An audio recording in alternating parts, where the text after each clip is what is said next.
become manifest. So I would also request you to become manifest, become visible before you become unmanifest again.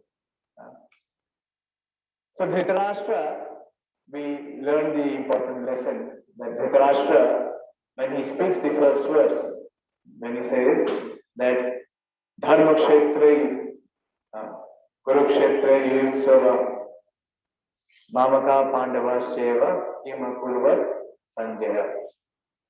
So through the words, what is revealed is the mental state. What is the mindset of the person is revealed when he speaks. So if you really want to know what is the inner position of a person, what do you have to do? You have to simply start a dialogue with him. If you speak to him, very shortly what he will do, what is flowing in his mind, will reveal through the words. And a little bit of experience and training, you will be able to assess what is there in his heart. So Dhritarashtra, by speaking this verse, he reveals the inner state of his heart. And what is the state of his heart? That is, he is having a doubt. He is having a very big doubt. And what is the doubt? That my son's heart should not change. They should not have a compromise with the Pandavas. Because if they do not fight, and if they give up the kingdom, what will happen? Not only they will be bereft of the kingdom, but I will lose my position as king. So this is what material possessions does. Material possessions make us too attached to whatever we possess or whatever we have. And in the quest of remaining as a king, Dhritarashtra, he sacrificed the life of all his habits. Because he knew very well that against Lord Krishna, there was no possibility of his irreligious sons to be victorious. But still, because he was attached to the kingdom, and attachment, what it does, it makes one blind. It imagines. Attachment makes us imagine pleasure. This is what the inner state of mind was. He was imagining that by remaining king, he can be happy. And due to this desire or this attachment which he had, he did not even consider to sacrifice his 100 sons. So he was doubting. He was asking his secretary Sanjay. So we see scene one. The scene one was where? It was in the palace. So the king is seated in the palace and he is seeing the scene through the commentary of his secretary Sanjay. And what Sanjay sees, what he will speak or what commentary he gives, that we will see from today. I will take some of the verses and I will share it on the screen. Can we share both online and here? Acha. So you can do one thing. Acha. The projector is not working. This cable is not. Acha, you have books? Very good. Very good. Okay, am I audible? Those who are hearing online, is the voice clarity there? Yes, Prabhuji. Now it is clear. Now it is clear. Yes, Prabhuji. Okay. Yes, Chulapani, can you hear? Is the voice clear? Or there is some echo? Now it is echoing, Prabhuji. Now it is. Prabhuji, echo sound is there. Okay. You can type.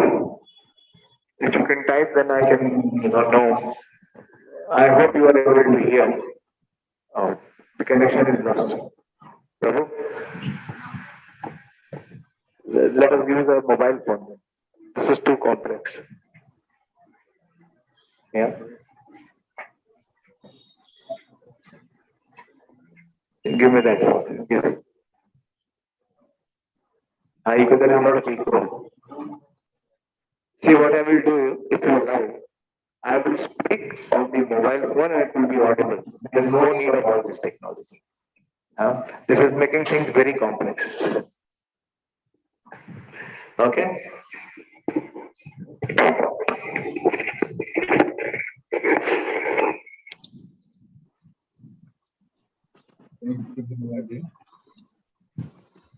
Hare Krishna. प्रभु जी दो जगह on, दो Hare जगह on Krishna. है, तो एक को mute कर Yes, दीजिए। Lolamani Prabhu, is the voice reaching you? Yeah, now it is clear, Prabhu ji. Now it is clear. Your volume is on, Jagnesh? Yeah, it is. Yeah, Volume it is is working here? Say, okay. So we see what the scene 2 is. Now the scene shifts from being in palace with Duryodhana, Dhritarashtra and Sanjaya. Now Sanjay is able to see, last time we discussed that Sanjay was gifted this divine vision by his guru. Anyone knows who is the guru of Sanjay? Not Dhritarashtra. Dhritarashtra is his employer, his master. Who is the guru of Sanjay? Yeah, I know, you know. Anyone from your side? Vyasdev ji. Yes, Vyasadeva. Vyasadeva. So Vyasadeva was the teacher and the master of the spiritual master of Sanjay. And before the war was to begin, so another interesting aspect is that Vyasadeva is the seminal father of Dhritarashtra. Dhritarashtra is his son. And so Dhritarashtra approached Vyasadeva and he was very fearful of the outcome of the war. And he requested Vyasadeva to foretell the result, what would happen in the war. So Vyasadeva directly did not tell him that all your sons will be killed, they will lose the battle. So he said that I can empower you. I can give you the vision. I can give you the sight through which, without being in the war field, without being on the battlefield, you being in the palace would be able to see what is happening on the battlefield. And at that time, Dhritarashtra was so fearful in his heart that he said that I don't want to see it. Entire life, I did not have the vision. I did not have the sight, the power to see. But at this age of life, I don't want to see my sons dying. So he knew very well in his heart that his sons will be killed, but owing to his attachment. So attachment, last time we discussed in detail that how attachment makes us weak. Our intelligence is affected by the attachment. And what it does, when the intelligence is affected, we cannot discriminate between what is right, what is wrong, what should be done. So we have our own sets of attachment. Anyone who did the exercise of making a list of attachment, who want to get rid of their attachments? You should try to do that in a way that is very, very effective. This is a life lesson that if you compile what are your attachments, what are your impediments, which is not allowing your potential in life to unleash to the capacity you have, you will see once you reveal and once you speak, once you become aware of who your inner enemy is, the enemy becomes weak. Otherwise, what we do, we keep feeding the enemy and the enemy becomes stronger and we remain helpless. And every time we are overpowered by our inner enemy. No one does more damage than our own inner enemies. So Bhagavad Gita is a book which is not just of information, of principles and wisdom. It is a book for transformation. So as we learn Gita, so learn Gita to live Gita. So our endeavor or our attempt is not just to learn Gita, the principles of Gita, but to live according to the principles given in Bhagavad Gita. Because if we live by the principles given in Bhagavad Gita, then there is no reason, there will be no reason in our life to ever have any frustration in. This is what Krishna will speak when we will come to the second chapter, by the end of the first chapter, that there is no fear or there is no lamentation in the heart of a person who knows his true identity. It is only owing to our ignorance, or we not being aware to who we are, and what is the purpose of our goal. So Bhagavad Gita gives us both. It gives us the purpose of human life. What is the purpose of human life? Any one of you? What is the purpose of your life? We all have human form of life. What is the purpose of anyone would want to volunteer? Let us have we have a small group. Let us have an interactive session. Yes, anyone? Are we living life without any purpose? Huh? You are having? What is the purpose? Oh, very good. If you want to learn from others, that is called, experiential learning. This is called first class intelligence. What is first class intelligence? Is to learn from others' experience. What is second class experience? The intelligence to learn from own experience. Okay. And the third class intelligence or the subhuman intelligence is that even after having sufficient experience, we don't learn the lessons. So Dhritarashtra is in which category? Third category. So we may, have fun on Dhritarashtra, but how distant are we from Dhritarashtra in terms of our own experiences in our life? So after having seen the situation of Dhritarashtra, how he is attached and how much he was regretful that he was not in a position to win, still because of his attachment, he was helpless and he did not accept the offer of Vyasadeva. He said, which father would like to see his sons being killed or dying?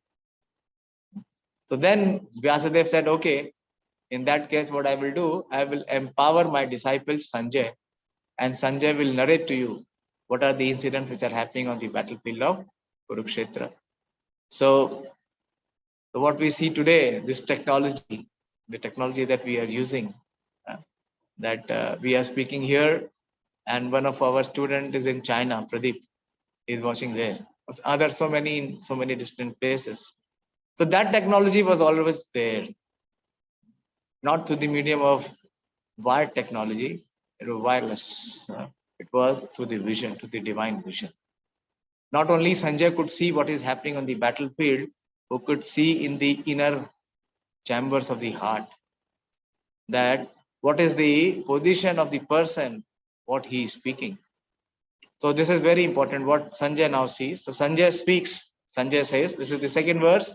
Those who have Bhagavad Gita, they can open the second verse. We will try to take at least a couple of verses today and we will see what are the learnings, what we learn and how we can live by this learning today. So Sanjay Vacha Drishtva tu Pandavanekam Vyudham Duryodhanastada Acharya Upasangamya Raja Vachanam Abravrit. So Sanjay said, O king, after looking over the army arranged in military formation by the sons of Pandu, King Duryodhana went to his teacher and spoke the following words. So who is speaking actually? Duryodhana will speak. But here in Bhagavad Gita, it is not mentioned Duryodhana Vacha, because it is being relayed through what Sanjay is seeing. And what Sanjay is saying, that what Duryodhana is doing. So when the armies are arranged in the phalanxes, the arrangement of the battlefield, so both armies are facing each other. So when this arrangement was seen by Duryodhana, so what he says, Drishtva tu Pandavanekam. When Duryodhana sees the military phalanx, the military formation, the formidable military formation of the armies of Pandavas, he was shocked. He was shell-shocked. There was a tremor in his heart. Vyudham is the strategic formation. So he was very much disturbed in his mind. And what he does, he Acharya Upasangamya. Acharya means a teacher who teaches by his own example. There are many types of teachers. We have had, many teachers everyone who gives us some learning is a teacher.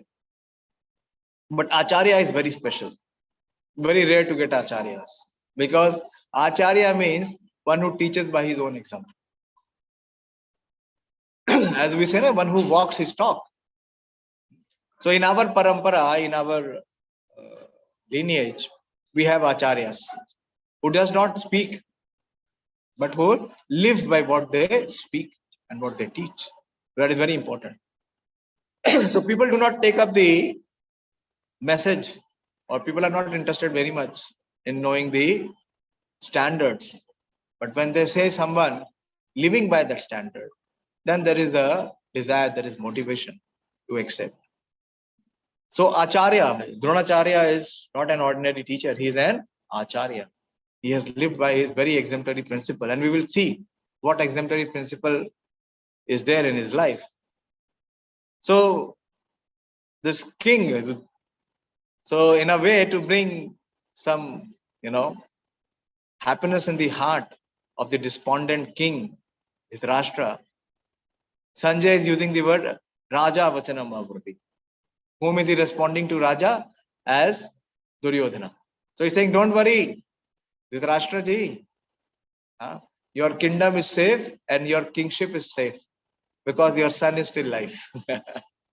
He has still, neither he has compromised nor has he, died. So you have hope, which is life. So the hope against hope.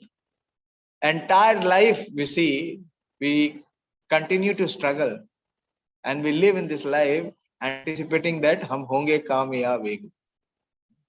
And in the quest of seeking happiness, what we are doing, we are accepting so many tribulations and troubles. So one of the character is both Dhritarashtra. So Dhritarashtra was a little, motivated. So what his son Duryodhana does, Duryodhana approaches his teacher Dronacharya. And what was the reason why he approaches Dronacharya?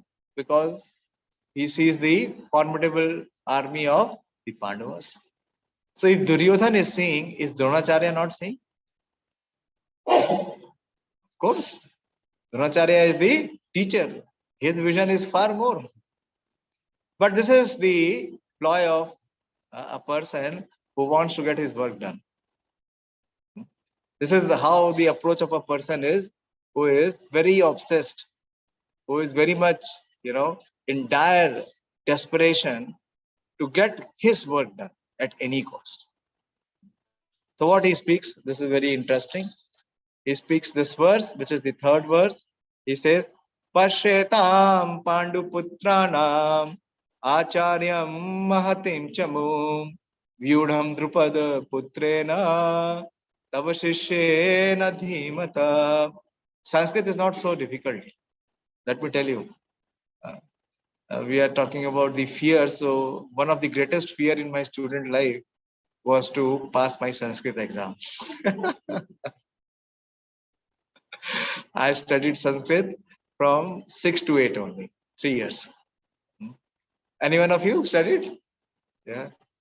And that was the most, difficult subject for me at that time. I used to just, pray that somehow I should pass because this is the only gray area. It was very difficult for me even to write Hindi, what to say, and, to put those points and marks and lines. Very difficult. But now it has become so easy. It is because of Srila Prabhupada that he has presented Sanskrit in English. You see the verse? Yeah. If you don't know Sanskrit, no, don't worry. You can read Sanskrit from English. So I'm reading from English. But so he has made his life easy. This is our Acharya. This is our Sanstapaka Acharya, the founder Acharya. He had made which was impossible for others possible. But here we see Duryodhana. He says that please see. He says, oh my teacher, behold the great army of the sons of Pandu. It is very, very, unusual for Duryodhana to call the opposing army as a great army. Do you remember?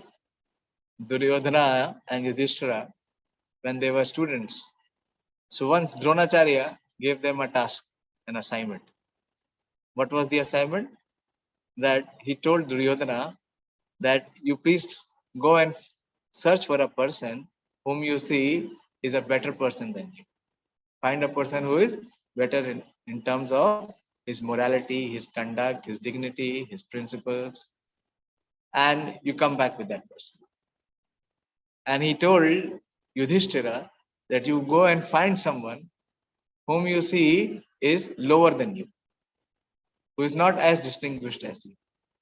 So both of them went, both of them proceeded just to fulfill the orders of their guru, of their teacher. And surprisingly, both came back empty-handed. So first, Dronacharya asked Duryodhana that what happened? Did you not go? Did you not look for anyone? He said, no, my dear sir. I traveled and I traveled and I looked in so many places. I met so many persons. But really, truly speaking, I could not find a better person. So I'm very sorry. I had to return empty. Then Drona looked at Yudhishthira and he asked Yudhishthira that what happened to you, Yudhishthira? Why have you returned empty-handed? So Yudhishthira also said that, my dear sir, my dear Acharya, I went and I looked at many places, many persons. But whenever and wherever I went, whomever I met, I could see a quality in him which I do not have. So, if you really ask me, truly speaking, I am the least qualified in terms of who all I have met. But now here we see, you see, there is a purpose. That is why I am bringing this point. But here, what is he saying? Oh, my teacher, the same Duryodhana, who could not find anyone better than him. What he speaks here, see in the third verse. He says, oh, my teacher, behold the great army of the sons of Pandu. Now the army which is on the opposite side is seeming to be great army. And he is feeling that his army is insignificant. So expertly arranged by your intelligent disciple, the son of Draupadi. So this is a purpose behind which Duryodhana is speaking these words. There is deceit in his speech. What he is trying to say, he is trying to point out the fault of his teacher. Why? Because he is very directly pointing out that, oh, my teacher, behold the great army of the sons of Pandu, so expertly arranged by your intelligent disciple, the son of Drupada. So, my dear sir, in the opposite side, this army is great. And why this army is great? Because this is being arranged by your intelligent disciple, the son of Drupada, who is your enemy and my enemy. Both of us have a common enemy. And it is because of you that what you did, that you trained him. And now, because you took a wrong decision, you did not take the wise decision of training him, and that skill or that knowledge that you have imparted has become the reason of our concern. So he is a diplomat. You know diplomacy? What is diplomacy? The politicians, they use this as a weapon. They use this as a trait. But when dealing with teachers, when dealing with superiors, when dealing with elders, when dealing with family members, friends, well-wishers, this is a very self-destructive trait. It destroys one's own best self-interest. Because those who are our well-wishers, those who are our superiors, those who are our elders, those who are more experienced in life, they can tell us what is good for us. And if we start criticizing them or labeling them responsible for our difficult situations, then whatever difficulty we are facing, what will happen? It will magnify. And there will be no way that we will be able to come out of that situation. So these are the people who will actually pull us. These are the people who will rescue us from the dangerous situation. But here what he is saying it is because of you, my dear teacher. What you have done that you did not took a right decision in the past. So it is because of you that there is an impending danger that we might lose the war. Because this intelligent disciple of yours is Drupada. You see, he is pointing out to only one person. Is in the Pandava army, the entire Pandava army, is Drupada such a big warrior? Is he of any rank and file as compared to the Pandavas? No, nowhere. But why is he using this? He is using this as a ploy. Ploy samajhte hai na? He is using this as a target. Why? Because he wants to incite anger in the heart of Dronacharya. He wants to use Dronacharya. You see, this is what a diplomatic person does. What a diplomatic person does? He wants to make the best use of the other. He wants to exploit the other person to have his personal gain. And this is what Duryodhana is very good at. You see, cheaters get cheated. Duryodhana is being used by whom? Who is using Duryodhana? Dhritarashtra. Dhritarashtra is using Duryodhana. How? So that he can remain the king. In his heart, when there was so much vengeance and there was so much rivalry in the heart, so he never corrected. He never checked or he never chastised Duryodhana to correct. As a father, he should have used his command, but he never did that. Why? Because in his heart, his aspiration was to remain the king. And if there was a rift, and he knew that Duryodhana is very clever and very cunning, and he is using all foul methods to keep the Pandavas away from the kingdom. So in a way, he was using his son to remain the king. Very dangerous. If somebody tells you that you are mine, me and mine. What does mine means? That you are for me, for my usage.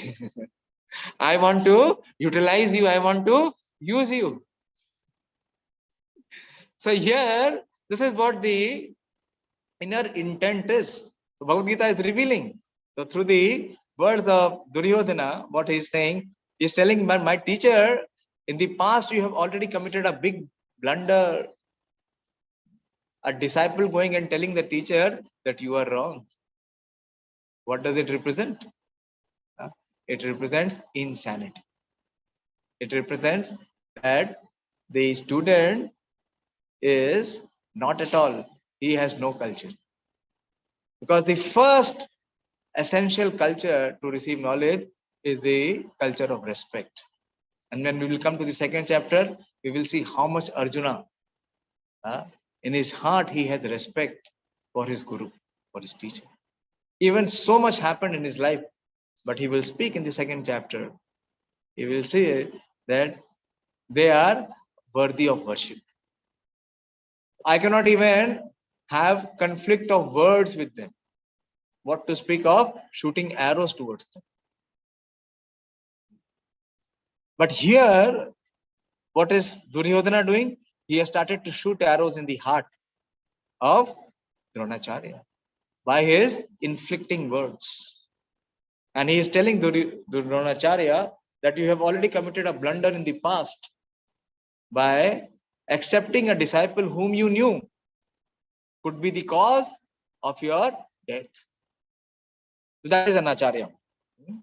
Why Dronacharya is such a big Acharya? Because he is an actual Brahmana. Brahmana means one who is very liberal. So there is in short, I will not go into the detail because I am running out of time. So the father of Drishtadumna was Drupada. He and Drona, they were childhood friends. Like when you were in your school, when you were in your college. So you don't care for who the father is, or for which family the person is coming. If the wives go together, you become friendly, and you are always equal. You share your room, you share your lunch, you share your books, and what all. There would be a big list. What all you share.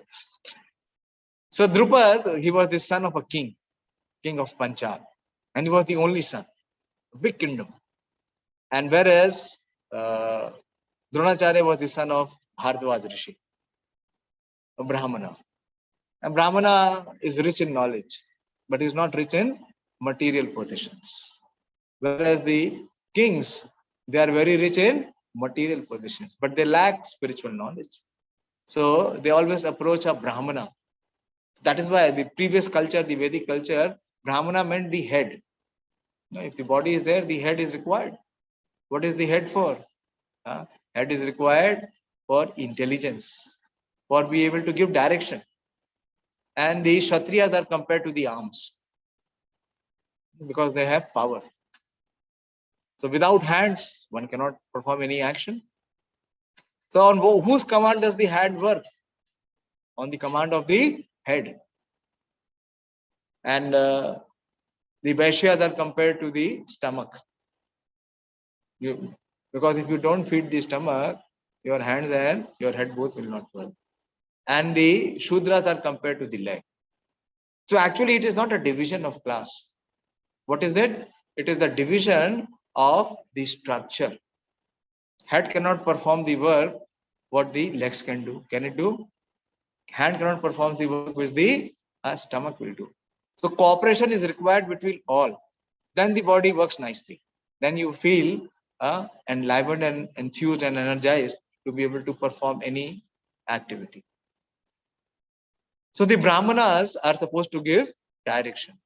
So when this king, they were both friends, and in their childhood, because Drona was very skilled, he was exemplary. So many times Drupada used to approach his friend Drona and take his help in completing his task, his homework or schoolwork or whatever, Gurukul work. There was no schoolwork, Gurukul work. So once when he was being helped, so he promised his friend Drona, he said that I am the son of a king and you are a son of a Brahmana. So one day when I become king, you have free access to come to my kingdom. And whenever if you need, if there is any help required, you can, ask me. You can, without any hesitation, come to me and ask me for any help. I'll feel very grateful that if I can return the favors that you have given. It's normal. If somebody helps you, then this feeling comes. Normally it should come. So this happened, and then they graduated, they passed, and Drupad became the king, and his kingdom, became very powerful, and he expanded, and he became a very powerful, mighty king. Whereas Dronacharya, he was a Brahmana.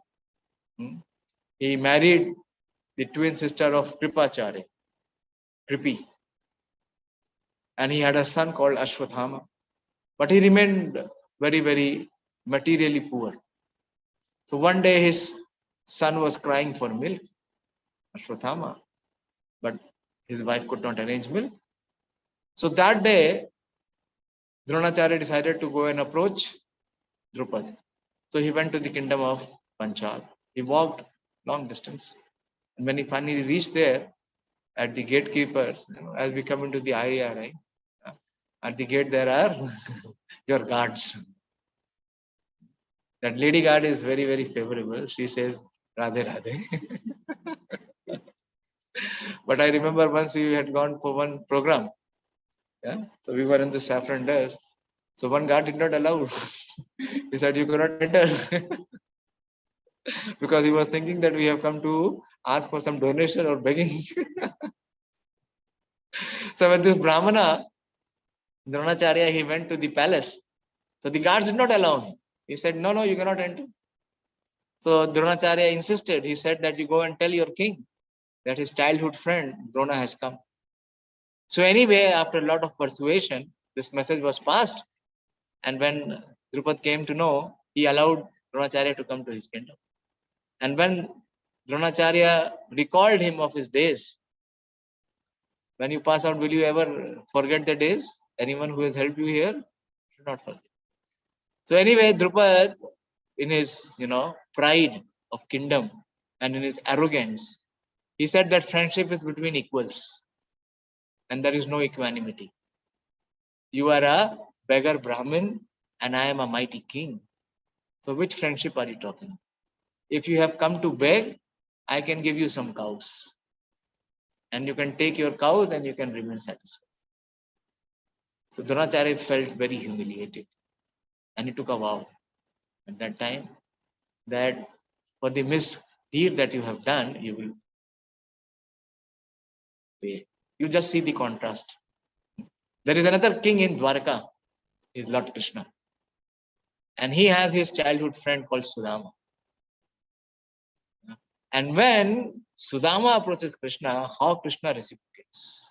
He came running.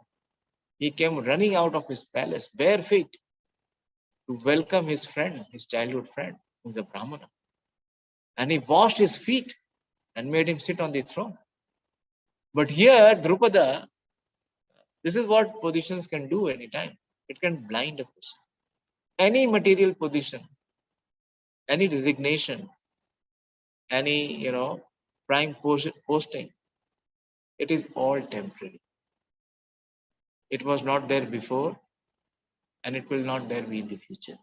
It has just come for some very brief period of time. So when this position comes, or the position comes in our life, or we have some higher ranking, higher authoritative position, we should never get bewildered. We should never ever think that we deserve this. So he insulted, and in that insult, Dronacharya felt very hurt, humiliated, and he returned back. And he took a vow that I will avenge. And Drupad, he told Drupad that you will regret and you will recollect the promise that you made. And in due course of time, to cut the long story short, Arjuna became his student, and Arjuna was such an exemplary student. Then when Arjuna was to pass, so he asked that, my dear Guru, my dear teacher, how can I please you? And what is the reward that was asked by Dronacharya? He told that you go and defeat Drupad and bring him captive in front of him. And this is what Arjuna did.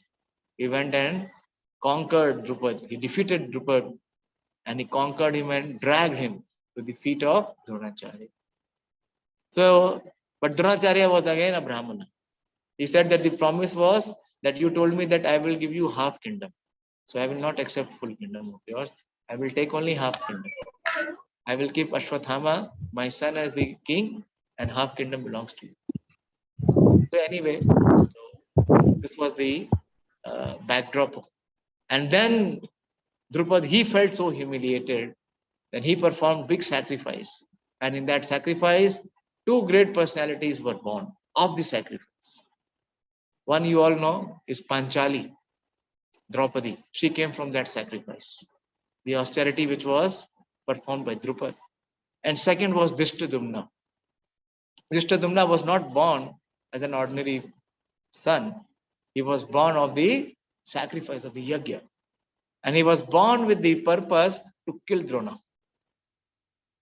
He wanted a personality who was so powerful, who could become the cause of death of Dronacharya. This is Kshatriya blood. We don't have Kshatriya blood. Because dishonor is higher than death. If you want to punish someone, just dishonor him. Not like today's. One declares bankruptcy today and becomes, proprietor of another company tomorrow. Or the politician, he loses today in one constituency, next constituency he goes and says. Some politicians, in fear of losing, what they do, they contest from two constituencies. If I lose from one, at least second I can be safe. But that was not the time. There's not a Kshatriya spirit. So there is no Brahmana spirit, and of course there is no Kshatriya spirit. So anyway, the Drishtadumna was born. But there was no teacher of the rank and file of Dronacharya. So what Drupad did when this Dhritarashtra grew up, he sent. Please see, many times people criticize Dronacharya saying that he did not teach Eklavya. That is not the true proper perspective. We should know, because this art of military training was only for those who were Kshatriyas. And what does Kshatriya mean? One who knows this art to protect dharma, who would use this, not misuse it, but use it for protecting dharma, for protecting the citizens. So when Drishtadumna, the son, he came and approached and he asked Dronacharya to become his disciple. And Dronacharya asked him that, whose son are you? And with full confidence, Drishtadumna said that I am the son of Drupada, your friend. And very gladly and very with open heart, Dronacharya accepted him as a student and taught him all the military arts, knowing well that he has been born to kill him. So that is a Brahmana. Brahmana means one who does not share, who does not hesitate to share his possessions for the welfare of anyone else. Whereas a Kripana, is a miser who has what can help others, but he does not do so. So in today's world, you don't find Brahmana. What we find? Kripana. And what kind of Brahmana we find? We find the Brahmanas, who are so-called Brahmanas, who are wearing the Brahman thread. This Brahman thread they would be wearing, but they are interested in what? They are interested in asking Dakshina. That is the identity of a Brahmana. But Dronacharya was not such a Brahmana. So in the past, this was what happened. Come on, brother. So this flaw, this is the flaw which is in the strategy of Duryodhana. So he is pointing out that, my dear sir, in the past you have already committed a blunder. That you gave this art, you became liberal. And because of your liberty, this Drishtadumna, he has learned this great military art. And you see what he has done today? He has made the army which is very formidable of the Pandavas. But now I am warning you that you do not commit another mistake. What is the mistake? That you have soft corner for the Pandavas. Because who is your favorite student? Arjuna. So now in the past you have already committed a blunder. You have already committed a mistake. And because of that mistake, I am so heavily praying that I can lose the war.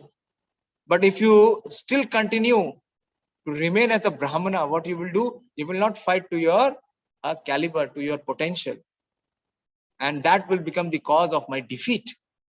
So what he is doing? He is playing diplomacy.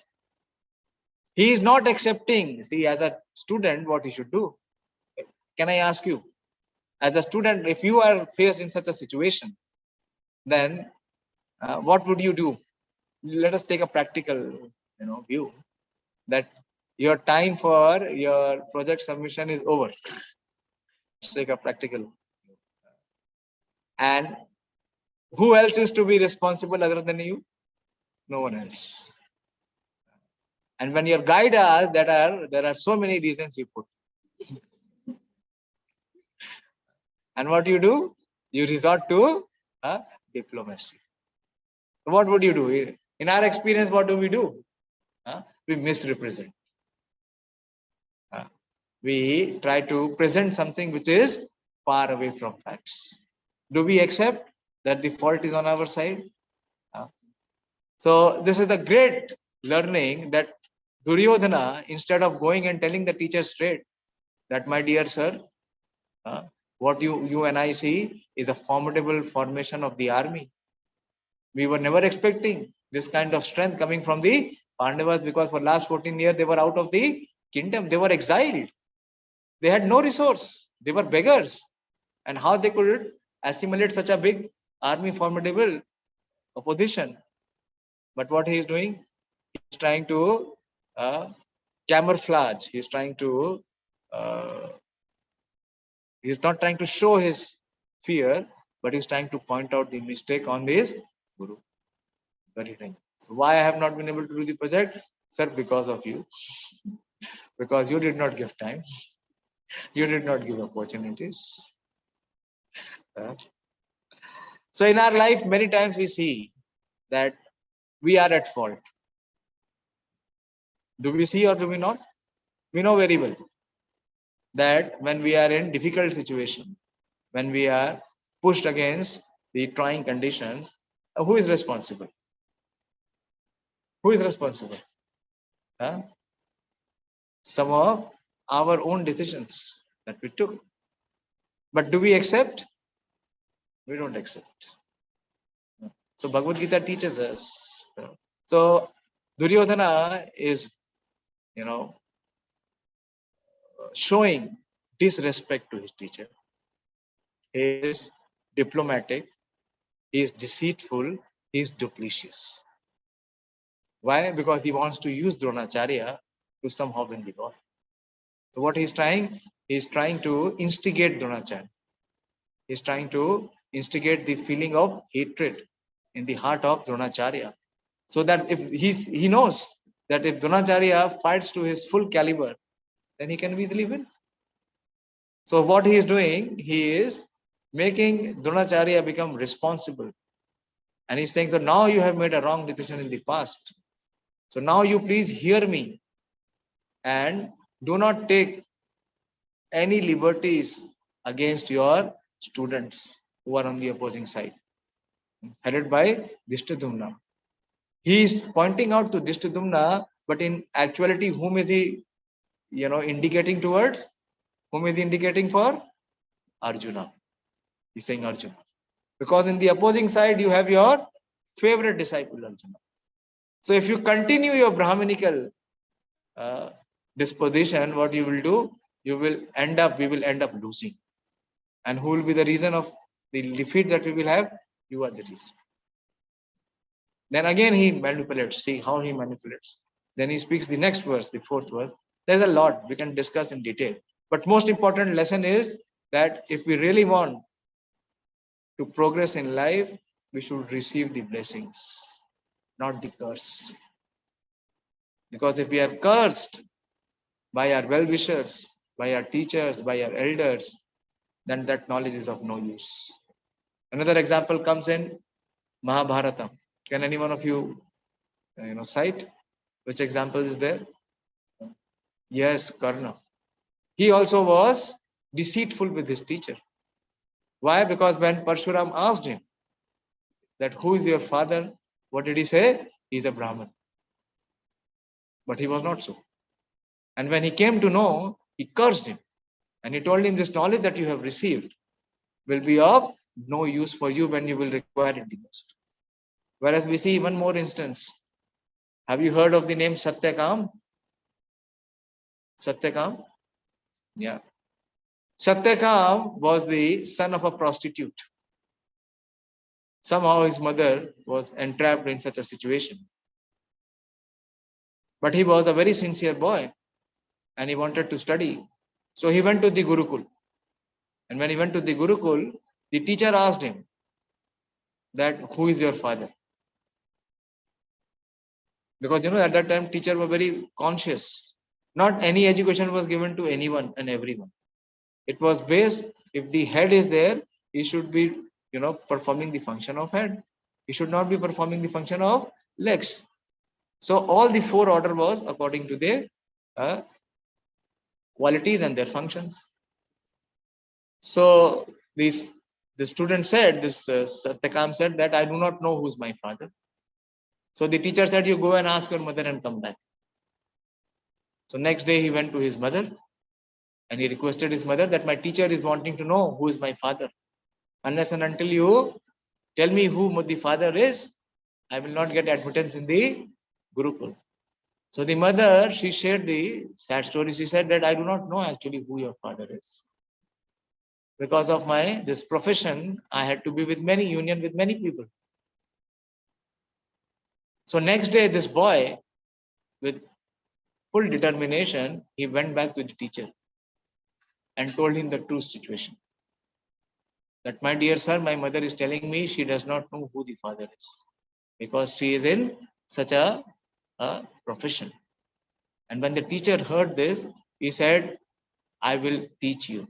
I will admit you. Why? Because you have spoken the truth. And who can speak the truth is a Brahmana. One of the qualities of a Brahmana is that he never lies. If he is a liar, then he is not a Brahmana.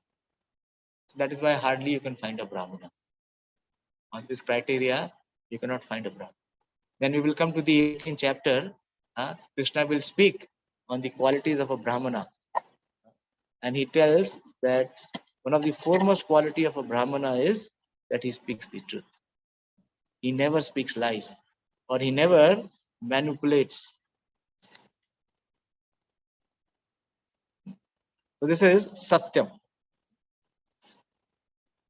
So these moral principles are very much important, because any kind of manipulation, any kind of diplomacy, for the short time you may seem, your mind will seem that you have, gained something or you have become successful. Your ego can be satisfied, but your heart will never be satisfied. As we see the heart of Duryodhana, still burning with envy. Now he's burning with fear. So what he says in the next verse, this is the 4th verse. He says, Atra Shura Maheshwasha Bhimarjun Samayudhi Yudhano Viratascha Drupadascha Maharatha. So he says, my dear sir, as if Dronacharya is like his father who has no vision. He's treating his teacher as if he cannot see. So he continues in his quest. So a person who is very much materially obsessed, who wants to possess something, he is in such a desperation that he cannot discriminate what he should speak or what he should not speak, what he should do or what he should resist. So he says that here in the army are many heroic bowmen, equal in fighting to Bhima and Arjuna. This is another manipulation. This is another misrepresentation. Because when what he's doing, he's saying this is the great army of Pandavas. So he is bringing the focus on the Pandava side, and he's saying that the greatest warriors are Bhima and Arjuna. But he's not accepting that. He's saying that there are Arthasura Maheshwasha, there are many heroic bowmen, equal in fighting to Bhima and Arjuna. Is there any bowman who is equal in fighting to Arjuna? Is there anyone? No one.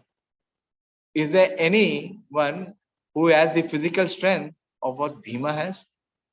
No. But why? Again, because he has to inflict that word, Drupada. So what he is saying, that they are equal. In a way, what he is doing, he is trying to play down the role of Arjuna in the heart of Dronacharya. Because Dronacharya had taken a vow that there will not be an equal bowman who could match the caliber of Arjuna. But now what he is saying, that there are many heroic bowmen equal in fighting in Bhima and Arjuna. So this is what a person who is diplomatic he does. What he does, he completely misrepresents. Why? Because in his heart he has only one mission. What is his mission? To accomplish his goal. What is it called? By hook or by crook. So he's a crooked character. He is using all his crooked tactics. So in this way, he is trying to instigate, and then he is mentioning the names of others who are not at all equal to what is the position of Arjuna and Bhima. So in this way, we see he is instigating, he is trying to bring out the vengeance in the heart of Dronacharya so that his mission can be accomplished. And then he names the few other warriors in the next verses. There are also great heroic powerful fighters like Dishtaketu, Chakitana, Kashiraja, Purojit, Kunti Bhoja and Shaibya. And then he said there are mighty Yudhamanyu, the very powerful Uttam Moja, the son of Subhadra and the son of Draupadi. All these warriors are great chariot fighters. So he's making an assessment. He's making an assessment of the strength of the opposing side. And he's trying to tell his teacher that he's trying to order his teacher. What you have to do? You have to fight to your full potential without thinking that whether they are your disciples, whether they are your loved one, whether they are on the side of dharma. So you have to give up all principles. So this is another lesson, that because a personality like Dronacharya, who is a Brahman, who is a first class Brahman, because he accepted the financial support of the king of Hastinapur, who is Dhritarashtra. So he was forced to be on the side of adharma. Very big lesson that we learn. That if we know that someone who is immoral, who is not good in character, or he does something illegal, and still we maintain relations with him, what will happen? We may end up on being on his side, and we will have the fate what he will have. This is another side of attachment. Many times we know some of our so-called friends who might be addicted to very bad habits, wrong behavior. But instead of correcting them, or instead of, if they don't correct, giving up their company, what we do? We continue with them. And what will be the influence of this companionship? That whatever bad destiny is going to happen to them, it may also happen to us. Otherwise, in his entire life, he was very, very strict Brahmana. But because he accepted the financial assistance of the king, who was corrupt, so that corruption, that sin of corruption was inflicted on Dronacharya. Very important that we should never ever take money from anyone who is having it by any unfair means. Because what will happen is, if you take any obligation, one principle is that the obligation is always binding. So in our student life, in our life in general, we should always try not to take any financial support from someone who is not possessing the money with fair means, because it will inflict us. It will inflict us to such a position that we may lose all our merits. And here we see what happened to Dronacharya.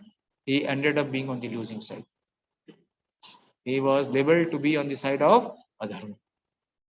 So those who are not practicing the principles, those who are not practicing the moral conduct in their life, whether they may be our friend, they may be our relatives, whoever they may be, if we support them, or if we do not help them to become reformed, that fault, that shortcoming will soon inflict us.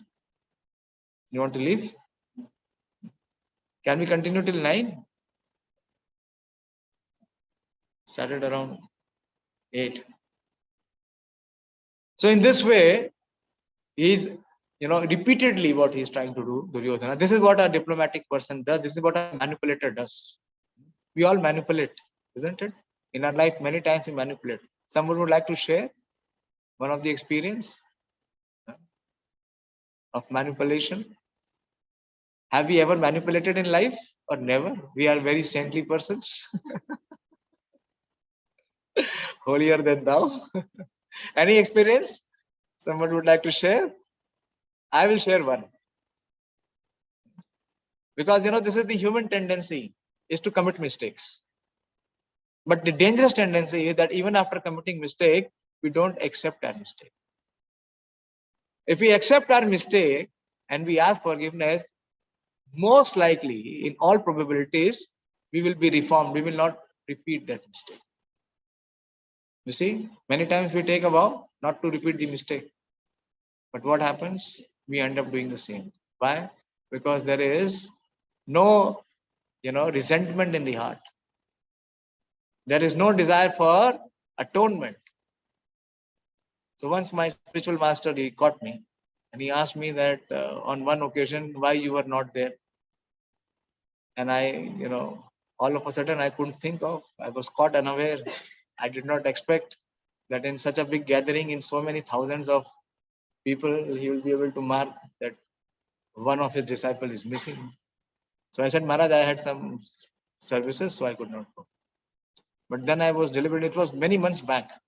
So then I was deliberating what I was doing on that day. It took me a while to be able to recollect.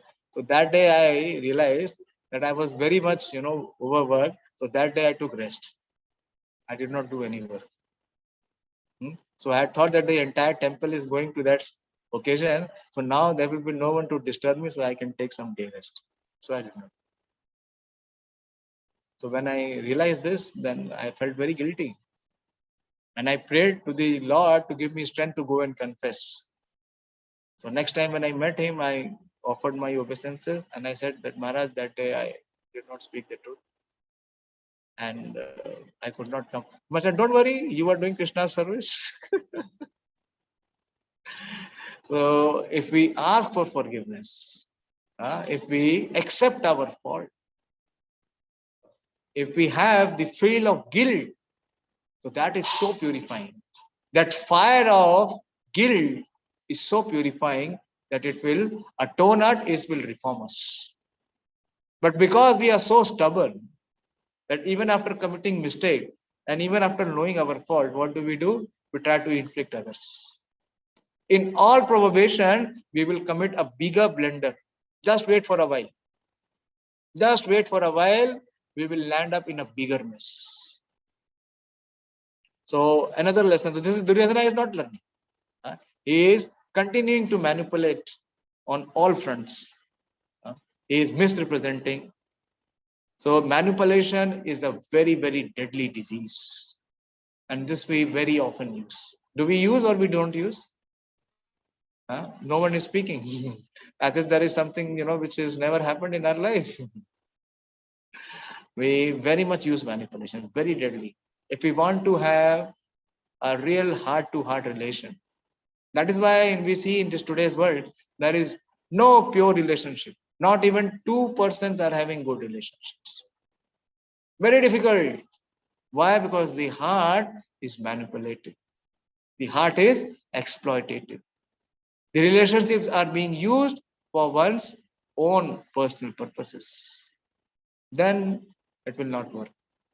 It will never work.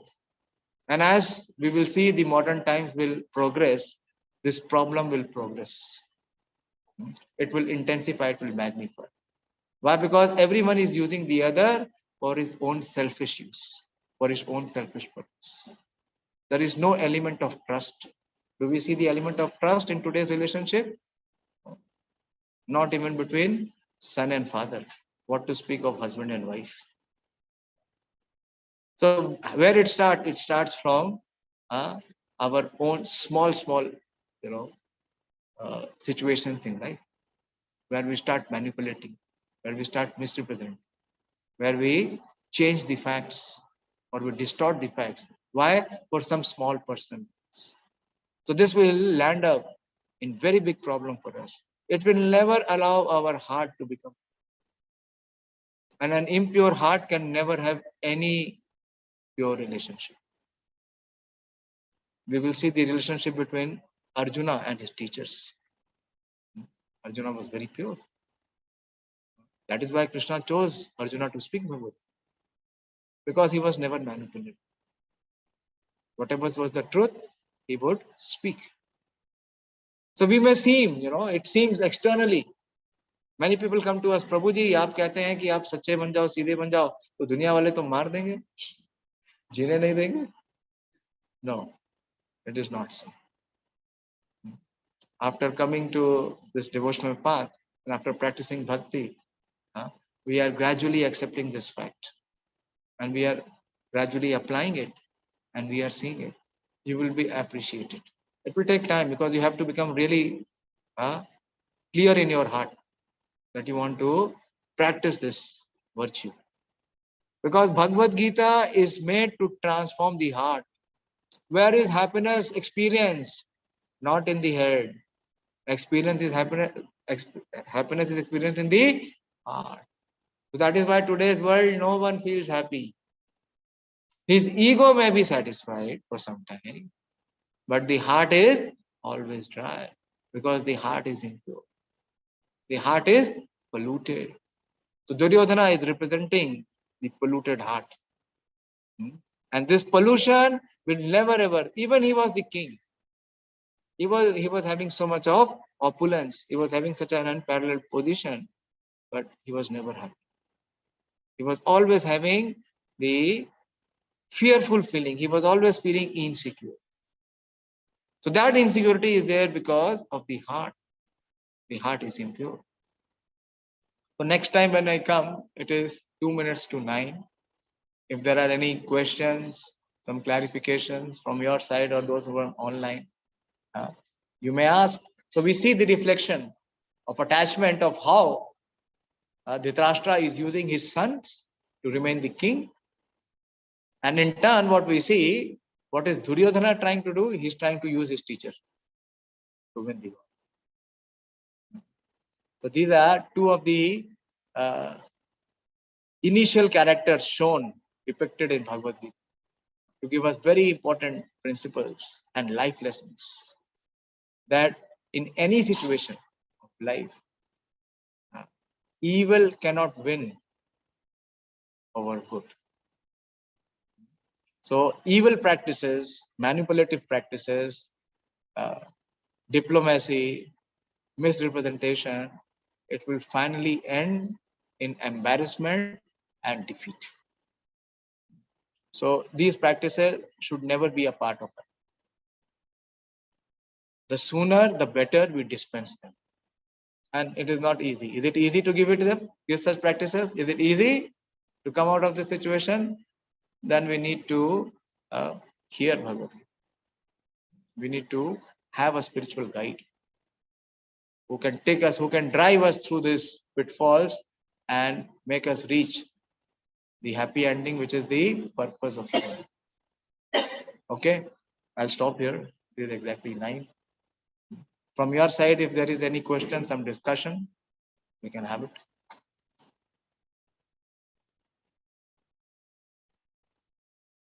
Does it give any impact in our heart? Yes, no? 1 second. Yeah. Why so much of echo is there? Mute that. Can we not have one mobile phone with his? You will have to mute. आपने mute किया? आपने mute किया? आपका phone mute है? तो फिर इसमें आएगा? अभी unmute है? Yes, Prabhu. What is the question? Yeah, I saw a question on the screen.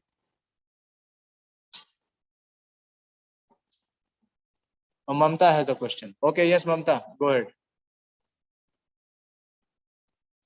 बोली ममता हरे जी. कृष्णा प्रभु जी, दंडवत प्रणाम. हरे कृष्णा, धन्यवाद. प्रभु जी, 4th and 5th श्लोका में that it is mentioned Maharatha. Yeah. So what does mean that Maharatha, and why this Maharatha term it is used for the Bhima and Arjuna? Yeah. Because I have heard that there are 4 kinds of Ratha: Maharatha, Atiratha, Ratha, and that other one, which I forgot. But what is the difference between that Maharatha and Atiratha, and why this word that Maharatha is used for only that Bhima, Arjuna, or that other kind of great fighters? Okay, I got you are more interested in only knowing the technical things. Not merely knowing what is happening in the hearts of Duryodhana and what is happening in the heart of Dronacharya. See, very simply, there are no warriors who can be compared to the strength of Arjuna and Bhima on the sides of Pandava. They are the greatest warriors. Yeah. And of course, they are uncomparable. They have the capacity to handle the army single-handedly.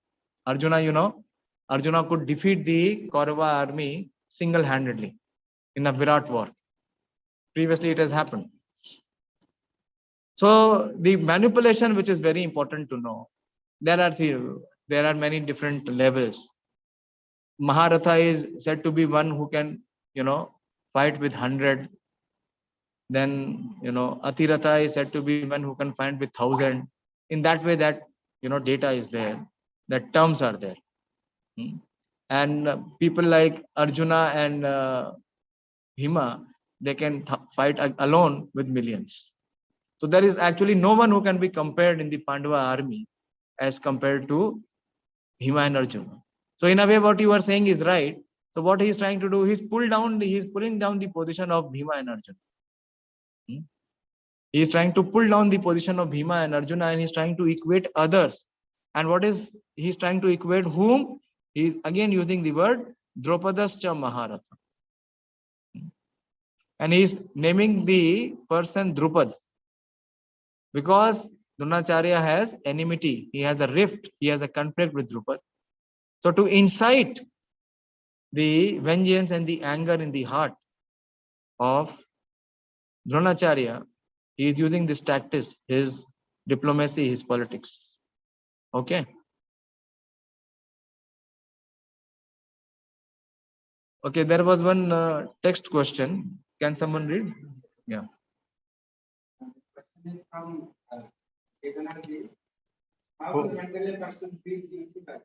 Either to help them when they approach. First, the question itself speaks about the heart. It says that the person is using us. So what it means? That we have a desire to use him?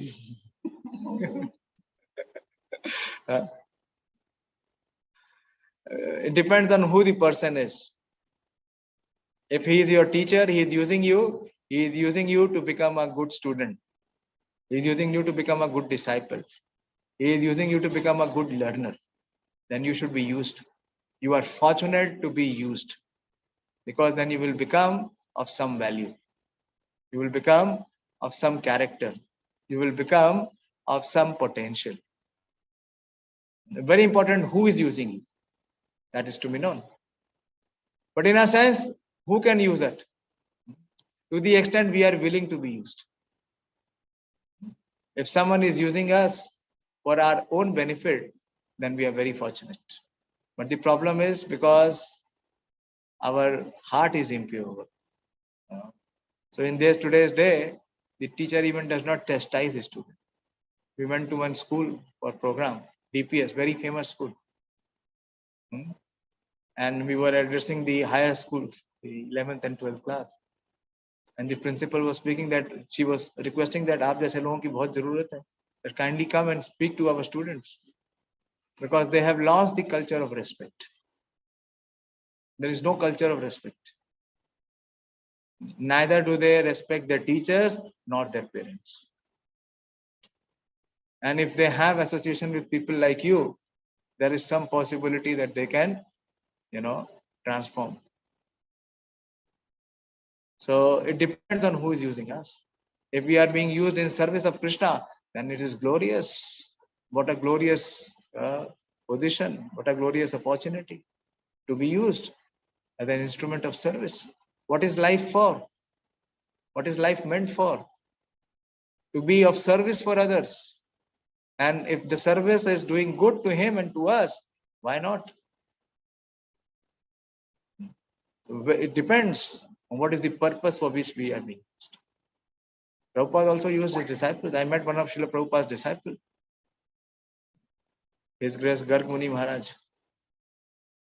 And he told me that Prabhupada used us. And if Prabhupada would not have used us, then what we would have remained? We would have remained in Bauri, as a hippie, as a drug addict. So we should have the right people in our life. We should have right teachers. We should have right persons, right connections, so that we can be trained, we can be taught, and then we can be utilized to serve the humanity at large. That is the purpose of human. Human life is not just try to exploit others for our own selfish need. That is animal life. Animals, can they do welfare for others? In their life, is there any possibility to do welfare for others? No. Only possible in the human form. So It depends on who is using you and how, and what is your position. Otherwise, without being put to any use, what are you doing otherwise? What contribution is there from your side? Okay, if there is any next question, one more question, last question. Yeah, you have a question from here? Yes.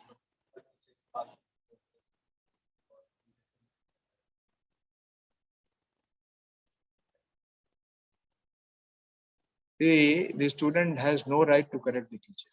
First, try to understand the relationship. The relationship between the teacher and the student is one of the most beloved relationships. If you allow me to speak, I have understood your heart. By speaking the words, you have already spoken. That the teacher is partial. You have already had a decision in your mind. See, in today's scenario, we do not have the concept or the understanding of what does a teacher mean. What we see are professionals, that they take money and according to what they get, they give us some value.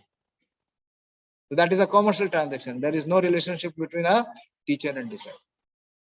A disciple gives his life to his teacher, and a teacher gives his learning, his entire experience to his disciple. Do we have that relationship? We don't have. Because it is lacking from both sides. The students, they have first no desire to learn from the guide. Very few. It is not, I cannot, brand everyone that there is no desire, but few are having. And if you want to learn, then what you have to be? You have to be very submissive. When we will come in the 4th chapter, Krishna will speak. Who can receive this knowledge? The first and foremost quality, he says, Tat vidhi pranipatena, is to be submissive. This is what Duryodhana is doing. What is he doing? He is trying to tell Dronacharya that you are partial, my dear sir. What is in his heart? In his heart, this fear is there that you are partial towards Pandavas. But was he partial? So how can we judge? We are judging based on our own selfish motives. We cannot take the role and position of a teacher. A student is always obligated. No teacher is bad. Even assuming that if he is a bad teacher, that is because of our fate. Then you become a good student. You become an obedient student. Whatever assignment he gives you do, will he chastise you? Have you done that? I'm just giving a general principle, not labeling anything on you. Because we have to reform. Where we have to reform? We have to reform against our ego. This is the position of a guru. What he does? He releases the student from false position. Guru means that he is heavy. Now we don't know what is Guru. Even to large extent, I cannot also know what is Guru because we have never been in Gurukul. Gurukul means that completely dependent on the shelter and mercy of Guru. Then they could learn this knowledge by serving the Guru, by being very submissive and obedient to Guru.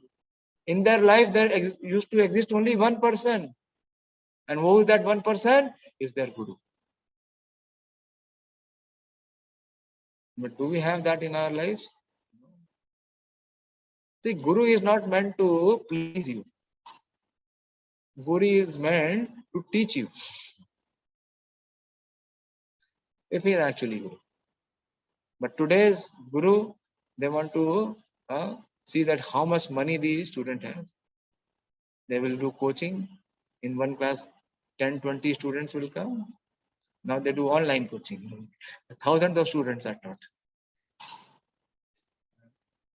This commercialization is not the true reflection of guru-disciple relationship. But if you really see, there are still many gurus, even in academics, who are interested in imparting knowledge. And you are fortunate if you have such teachers.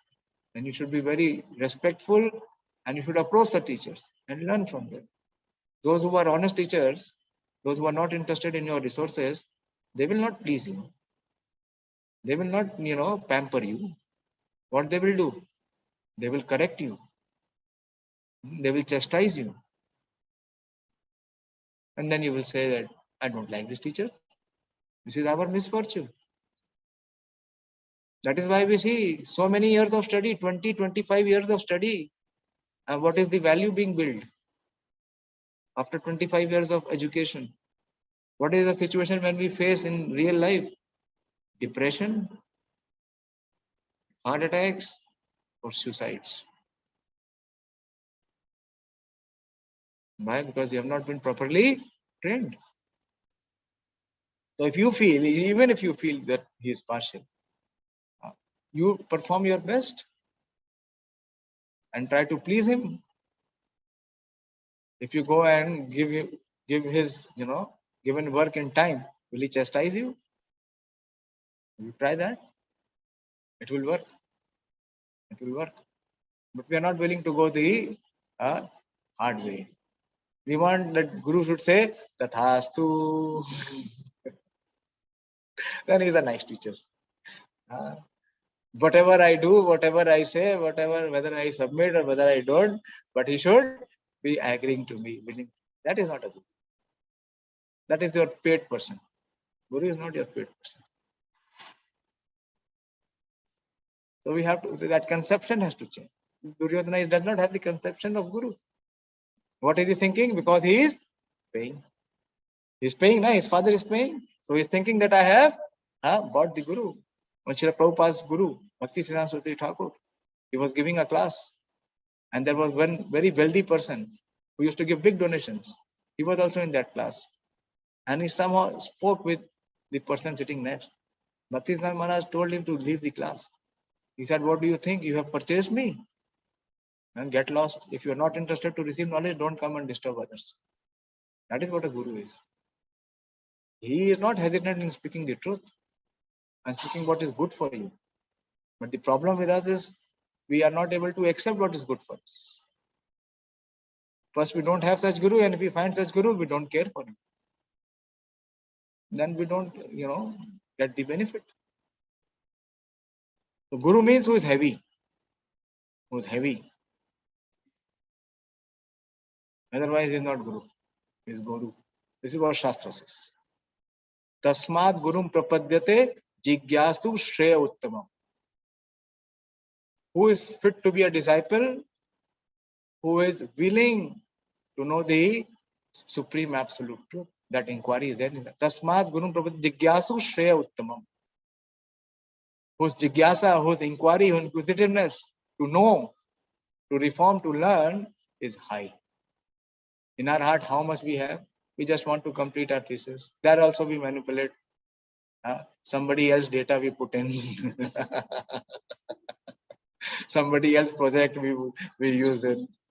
All our life is filled from childhood till the time we die with all manipulation and misrepresentation, a distorting of it.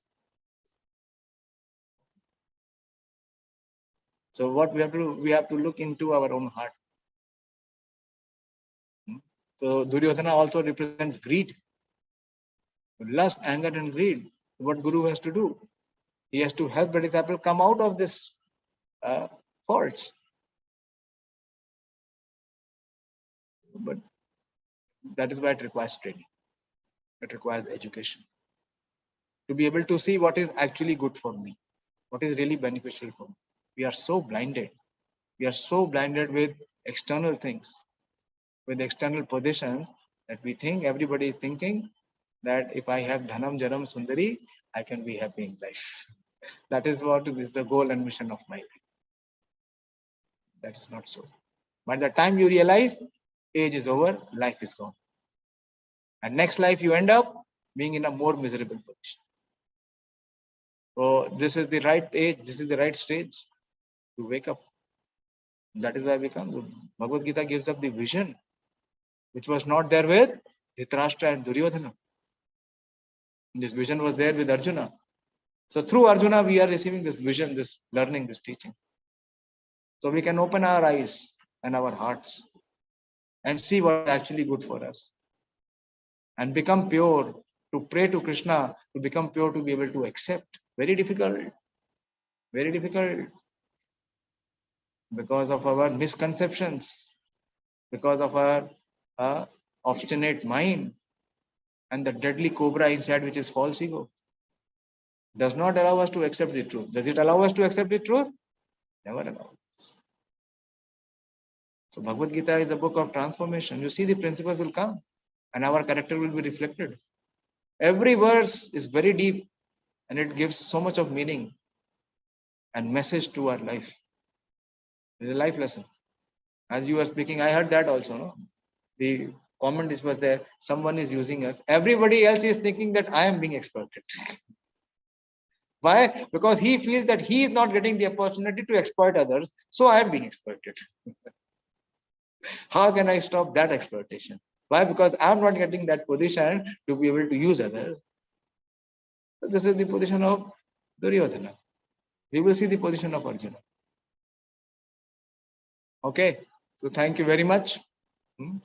So please remain inquisitive to see the characters and the message behind these characters.